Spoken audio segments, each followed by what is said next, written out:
जय हिंद मित्रांनो, स्वागत आहे तुमचं आपल्या यूट्यूब चॅनलवर। जिल्हा परिषद भरतीसाठी जी काही परीक्षा सध्या चालू आहे त्याच्यामध्ये 11 ऑक्टोबर रोजी जो काही पेपर झालेला आहे त्याच्यामध्ये जनरल नॉलेजचे जे काही प्रश्न विचारण्यात आले होते IBPS कंपनीने, उद्देश एकच आहे की कशा पद्धतीने IBPS कंपनी प्रश्न विचारते त्या दृष्टीने तुम्हाला तयारी करण्यासाठी सोपे जावे।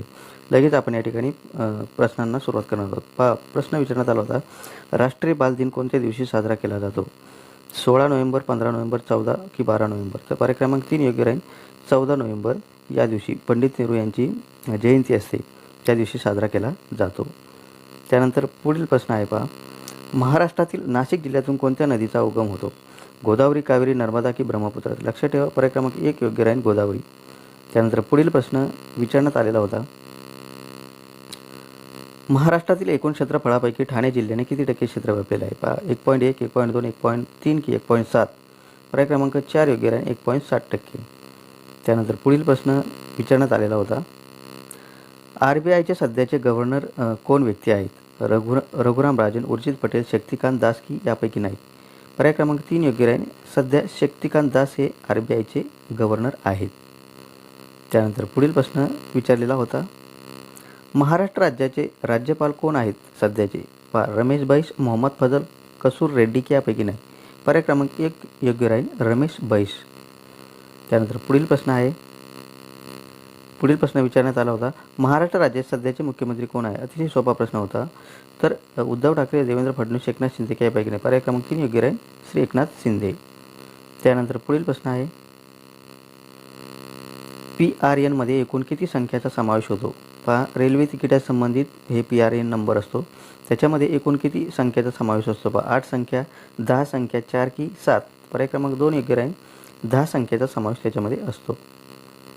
पुढील प्रश्न विचारण्यात आला होता, पहा, जो मी शॉर्ट व्हिडिओमध्ये देखील हा प्रश्न म्हणजे येऊ शकतो असा टाकलेला होता आणि तो प्रश्न पडलेला आहे। पहा, अहमदनगरमधील कळसुबाई शिखरांची उंची किती आहे? पहा, 1646, 1240, 1560 की 1322 मीटर?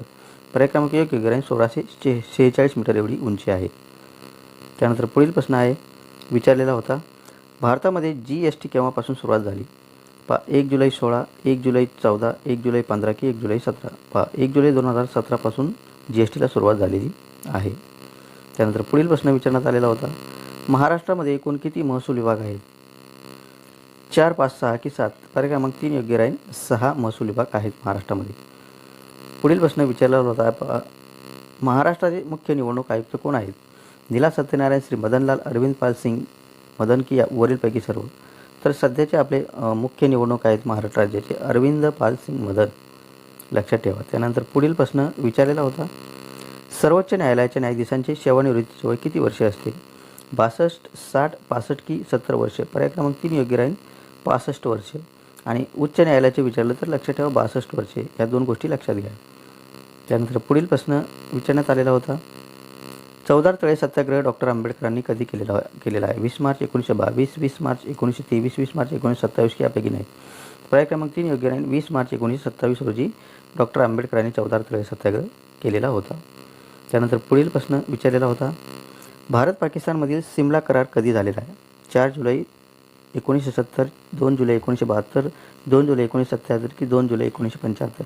लक्षात ठेवा, पर्याय क्रमांक 2 योग्य राहील, 2 जुलै 1972ला भारत पाकिस्तानमधील सिमला करार त्या ठिकाणी झालेला आहे।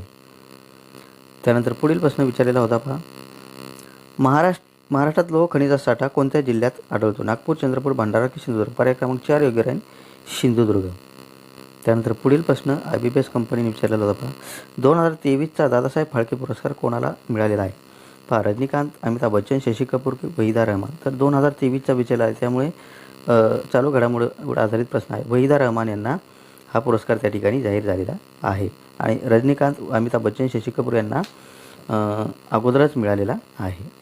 त्यानंतर शेवटचा प्रश्न आहे, पहा, महात्मा फुले कृषी विद्यापीठ राहुरीची स्थापना केव्हा झाली? 29 मार्च 1968, 21 मार्च 1971 की 24 मार्च 1972 आणि 22 मार्च 1970? पर्याय क्रमांक 1 या ठिकाणी योग्य राहील, 29 मार्च 1968ला महात्मा फुले कृषी विद्यापीठ राहुरीची स्थापना झालेली होती। अशा पद्धतीने आपण जे काही झेडपी भरतीला प्रश्न आले होते GKचे, ते महत्त्वाचे प्रश्न आपण 11 ऑक्टोबरला जो काही पेपर झालेला आहे ते प्रश्न पाहिलेले आहेत। अशाच प्रकारचे नवनवीन अपडेट्स प्रश्न पाहण्यासाठी कृपया चॅनल सबस्क्राईब, लाईक करा, शेअर देखील करा। धन्यवाद।